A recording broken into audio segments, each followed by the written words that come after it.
Assalamualaikum warahmatullahi wabarakatuh. Perkenalkan kami dari kelompok 4, yaitu kami akan melakukan sosiodrama tentang Kesultanan di Cirebon. Kami beranggotakan 6 orang, yaitu Muhammad Hanifan Suri, Kaila Mesya Lutfiah, Alin Sri Wahyuni, Ira Nuryanti Putri, Muhammad Azmi Takyudin, dan saya sendiri yaitu Rahmita Syah Ramadhani.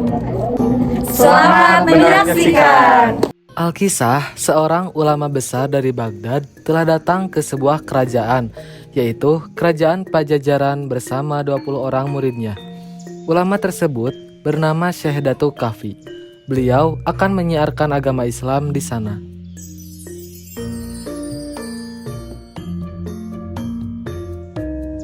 Suatu saat, ketika Syekh Datuk Kahfi sedang berdakwah kepada murid-muridnya, Sang Pangeran Walang Sungsang dan Putri Rara Santang tidak sengaja melihat Syekh Datuk Kahfi yang sedang berdakwah. Kakanda, apa yang sedang dilakukan orang itu? Entahlah, ayo kita pulang. Pada suatu malam, Pangeran Walang Sungsang dan adiknya Rara Santang mendapat mimpi yang sama, yaitu bertemu dengan seseorang yang wajahnya sangat agung dan dipenuhi oleh cahaya, dan caranya menerangkan Islam sangat mempesona. Dan mimpi itu pun terulang hingga 3 kali berturut-turut. Adinda, aku bermimpi bertemu seorang yang sangat agung. Dia mengajarkan Islam padaku. Benarkah Kakanda? Aku pun bermimpi sama sepertimu.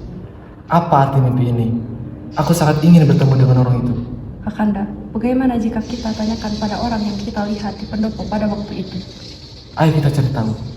Setelah mereka bermimpi seperti itu, mereka ingin memperdalam ajaran agama Islam pada Syekh Datuk Kahfi.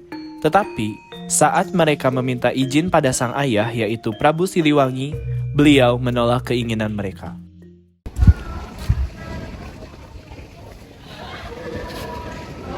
Ayahanda, izinkan kami berguru pada Syekh Datuk Kahfi. Apa yang kalian pelajari di sana? Kami akan memperdalam ajaran agama Islam di sana. Tidak, aku tidak mengizinkan kalian untuk berguru padanya. Tapi Ayahanda, Jangan membantah. Sudah kukatakan tidak. Baiklah Ayahanda, maafkan kami. Prabu Siliwangi tidak mengizinkan mereka berguru pada Syekh Datuk Kahfi, tetapi mereka bersikukuh untuk tetap berguru pada Syekh Datuk Kahfi, dan akhirnya mereka pun melarikan diri dari istana. Permisi. Ucapkanlah Assalamualaikum jika kamu bertemu ke rumah seseorang. Assalamualaikum. Waalaikumsalam. Sebelumnya, silakan kalian masuk.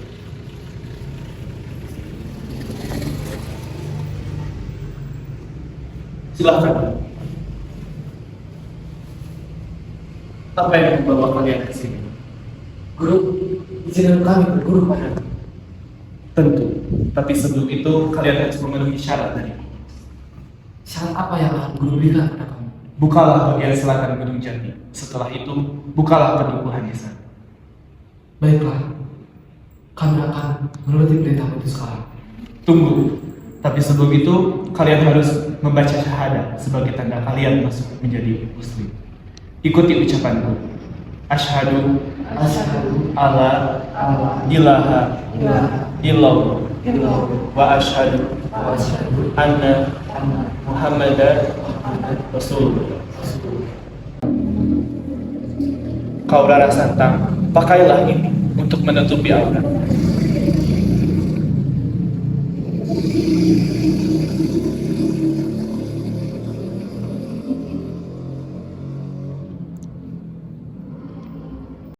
Pangeran Walasungsang adalah seorang pemuda yang sakti.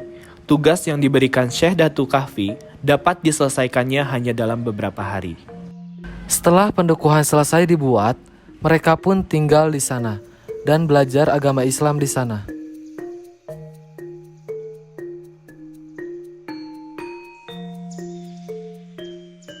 Cerita pun mulai tersebar dari mulut ke mulut. Setiap hari banyak berdatangan penduduk untuk berguru dan menetap di pendukuhan yang pangeran dirikan.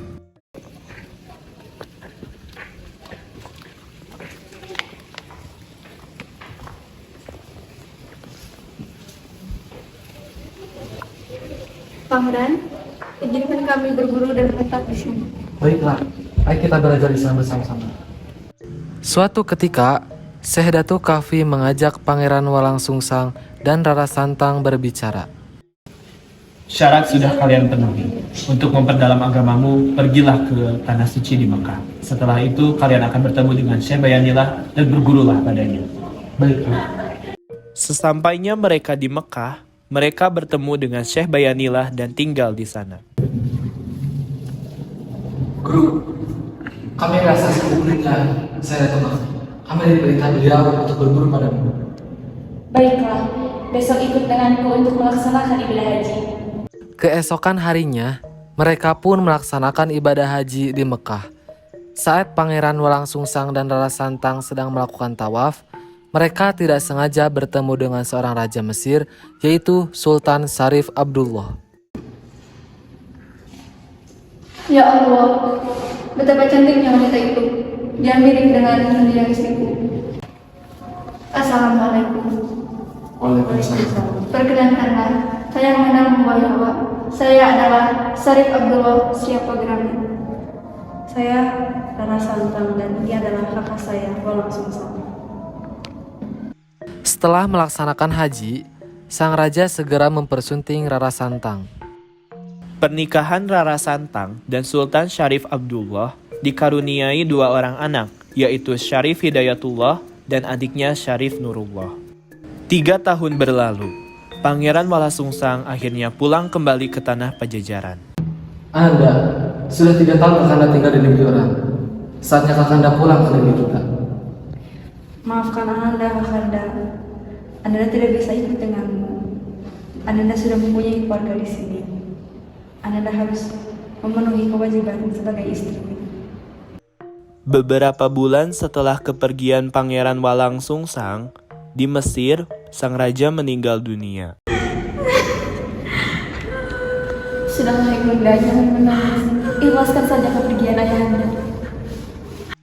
Tahta kerajaan pun diturunkan kepada anak pertamanya, yaitu Syarif Hidayatullah. Tetapi tahta kerajaan diberikan pada adiknya, yaitu Syarif Nurullah. Wahai para penduduk, kini raja telah tiada. Kerajaan ini telah diberikan kepadamu, tetapi aku akan memberikan tahta kerajaan ini kepada adikku, yaitu Syarif Nurullah. Tapi Kakanda, kenapa kau menyerahkan tahta ini kepadaku? Aku belum siap dan aku akan kembali ke tanah leluhur. Akhirnya, Syarif Hidayatullah pulang ke tanah leluhurnya di Pulau Jawa bersama ibunya, yaitu Rara Santang, serta didampingi oleh Fatahillah yang diperintahkan oleh Sultan Trenggana untuk membantu penyebaran Islam di sana.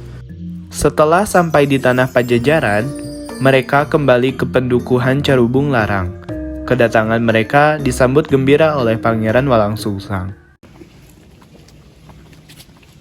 Assalamualaikum, Paman.